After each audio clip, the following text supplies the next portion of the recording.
ni Senate Ways and Means Committee Acting Chairman Franklin Drilon na magkakaroon ng positibong epekto sa mga tobacco farmers ang substitute bill ng sin tax. Sinabi naman ni Senate President Juan Ponce Enrile na dapat ay parehong itaas ang ipapataw na buwis sa alak at sigarilyo.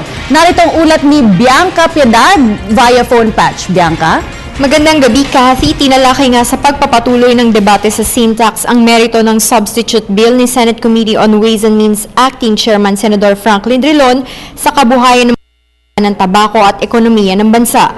Naglahad ng kani-kanilang punto sina Senate President Juan Ponce Enrile, Senador Panfilo Lacson at Senador Bongbong Marcos.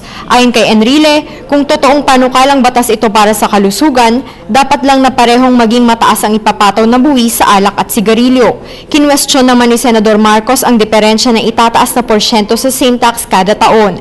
May naging paglilinaw din si Lacson tungkol sa Republic Act 7171. Nangako naman si Drilon na walang magiging negatibong epekto sa mga magsasaka oras na maisabatas na ang sin tax bill. Dagdag pa ni Drilon, bukod sa karagdagang 6 na bilyong pisong subsidy na matatanggap ng mga ito, ay tutulungan pa sila ng gobyerno na magkaroon ng kaalaman sa ibang mas kumikitang pananim. Kathy? Maraming salamat, Bianca Piedad.